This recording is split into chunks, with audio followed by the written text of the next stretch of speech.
يا سلام! حلو أوي الموبايل ده، ولونه كمان جذاب. إيه ده؟ مش الموبايل ده بتاعنا؟ صح. هو أنا كنت هاعمل إيه بالموبايل ده؟ صح، يالّا نبدأ. حلقة النهارده عن إيه أصلًا؟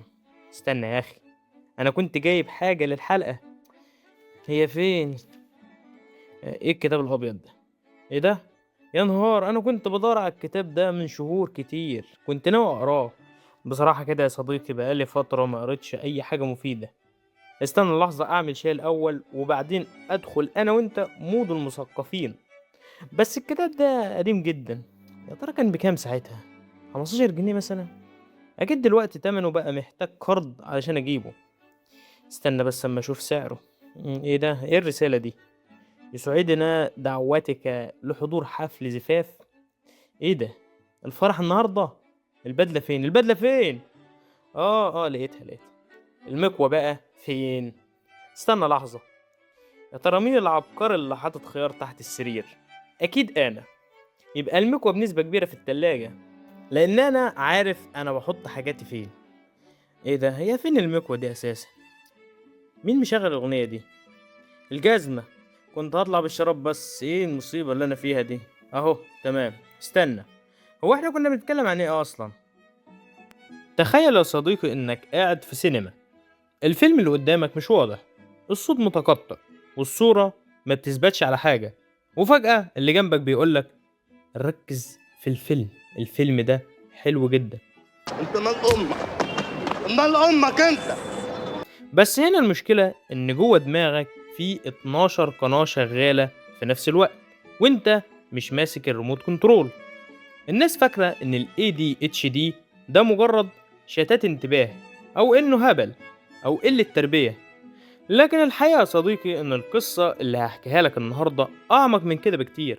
إحنا مش بنتكلم عن صفة شخصية، إحنا بنتكلم عن كيمياء دماغ، عن تاريخ من الصدمات والاكتشافات، عن علماء ماتوا وفي الآخر طلعوا هم اللي صح، وعن مادة كيميائية صغيرة جدا ممكن تكون السر في كل اللي بيدور.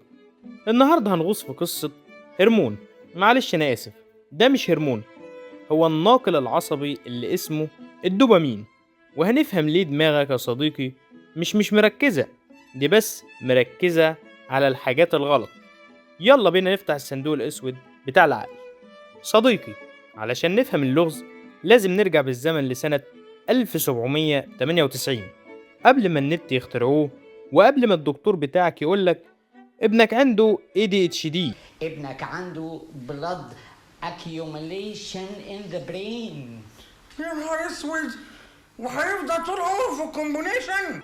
كان في طبيب اسكتلندي اسمه سير ألكسندر كريتون. الراجل ده كان شغال في روسيا، وكان بيلاحظ حاجة غريبة في بعض المرضى بتوعه. لاحظ إن في ناس خصوصا الأطفال عندهم عدم قدرة مرضية على الانتباه، لدرجة إنهم ممكن يشوفوا الكرسي ويقعدوا يلعبوا فيه بدل ما يقعدوا عليه. عمنا كرايتون ده كتب وصف دقيق جدا في كتابه عن الأمراض العقلية، وقال جملة خطيرة: الدماغ بتاعهم مش غبية، هي بس مش عارفة تهدى وتستقر على حاجة واحدة. هنا يا صديقي أول شرارة، لكن التاريخ بيحب دايما يتنطط. نطتنا الجاية كانت في ألمانيا. خلي بالك يا صديقي وانت بتنط معايا أحسن رجليك تتكسر. ما علينا. سنة 1845 دكتور اسمه هاينريش هوفمان، وهو أصلا طبيب نفسي بس كان بيرسم أطفال، ألف كتاب اسمه فيلي القلق. عمنا فيلي ده ما بيعرفش يقعد على كرسي الطعام، بيقع ودايما بيهز رجله ويخبط في كل حاجة. هوفمان كان بيوصف أعراض ال ADHD بحذافيرها بطريقة كوميدية جدا، والناس وقتها قالت ياه، الولد ده شقي ومزعج. محدش فكر إنها حالة طبية. بعدها بسنين وتحديدا سنة 1902 جه البطل الحقيقي للقصة، سير جورج فريدريك.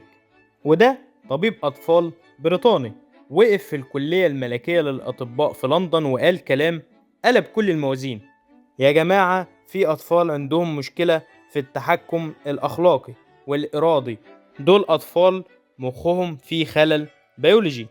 الدكتور فريدريك أول واحد افترض إن السبب مش شيطاني أو تربية سيئة، لكن الموضوع ليه أصل عصبي ويمكن حتى وراثي. طبعا في الوقت ده كانوا بيعالجوا كل حاجة بالكوكايين والهيروين، فطبعا محدش أخد بكلامه غير بعد ما مات بسنين. صديقي، لك أن تتخيل أن الطبيعة أحيانا بتكون قاسية جدا علشان تعلمنا درس. بين سنة 1917 و 1928 ضرب العالم وباء اسمه التهاب الدماغ الخمول. تخيل انفلونزا بتحول الناس لتماثيل حجرية زي ما شفنا في فيلم أويكنينجس مع روبان ويليامز. صديقي معلش لو الترجمة فيها غلط أو حاجة كده. ايوه يا جدع منز، الله يخرب عقلك يا جدع، والله منز. وانا اقول يا رب ده انجليزي دي يا مرسي. اللي نجوا من الوباء ده حصل لهم حاجة غريبة جدا. الأطفال اللي كانوا طبيعيين جدا قبل المرض فجأة بقوا مصممين على تدمير أي حاجة قدامهم، مش عارفين يركزوا ومندفعين بشكل مرعب. هنا الدكاترة سألوا السؤال الصح: إذا كان فيروس قدر يضرب المخ ويسبب أعراض فرط النشاط وقلة الانتباه، يبقى المشكلة في المخ نفسه مش في التربية. الدكتور فرانز كرامر وهانز بولينو في ألمانيا لاحظوا إنهم لما إدوا الأطفال دول دواء منبه زي الإنفيتامين، الأطفال هديت. تخيل تديهم منشط يهدوا. ده كان جنون، وده فتح باب نظرية نقص الإثارة في المخ. تعال بقى عند أم القصص، قصة الصدفة اللي خلتني أعرف إن العلم ممكن يطلع من الحمام. يا صديقي تخيل يعني انت ممكن تبقى قاعد في الحمام كده تطلع لنا بأفكار جهنمية. لو سمحت فكرتين من عندك. لحظة بس هخش الحمام واطلع تاني. سنة 1937 كان في دكتور لسه شاب طايش اسمه شارلز برادلي، شغال في مستشفى للأطفال المضطربين نفسيا في جزيرة رود آيلاند في أمريكا. برادلي كان بيعمل أشعة على جماجم الأطفال علشان يشوف لو في ورم في المخ، وعلشان يصور المخ بوضوح كان بيسحب سائل من النخاع الشوكي. الإجراء ده كان مؤلم جدا وبيسبب صداع رهيب. بعد ما يخلص العملية دي فكر برادلي وقال: طيب ما نجرب نديهم منبه علشان يزود ضخ الدم للمخ ويخفف الصداع. الدواء ده كان اسمه بنزدراين، وهو عبارة عن انفيتامين عادي جدا. كانوا بيدوه للجنود علشان يصحصحوا. وهنا حصلت المفاجأة اللي هزت العالم. المدرسين بتوع الأطفال دي دخلوا على برادلي وقالوا له: يا دكتور انت عملت ايه في العيال دي؟ الأطفال بقت هادية جدا، فجأة بقوا قادرين يركزوا في الرياضة، خطهم بقى أحسن وبقوا شاطرين. لاحظ إن الدواء المنبه بدل ما يزود هيجانهم هداهم. برادلي نشر ورقته البحثية سنة 1937 بعنوان سلوك الأطفال بيتحسن بالإنفيتامين، والعالم تجاهله تماما لسنين طويلة جدا. ليه؟ علشان كان في الكساد الكبير ومحدش كان عايز يسمع عن بنزدرين غير اللي بيحاربه. تعال معايا يا صديقي ندخل في صلب الموضوع. ايه اللي حصل جوه المخ ده؟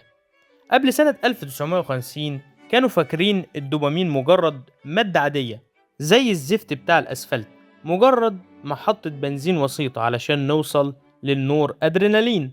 لكن في السويد في عالمة اسمها أرفيد كارسلون اللي أخدت نوبل سنة 2000 قالت: استنوا يا جماعة، الدوبامين ده مش مجرد سواق تاكسي، ده ناقل عصبي مستقبل بذاته وليه وظائف عليا.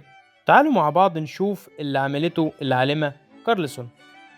وبس كده يا صديقي، ده بالنسبة للجزء الأول من حلقتنا.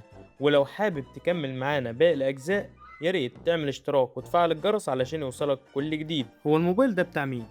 صحيح، ده الموبايل بتاعي بقالي فترة بدور عليه.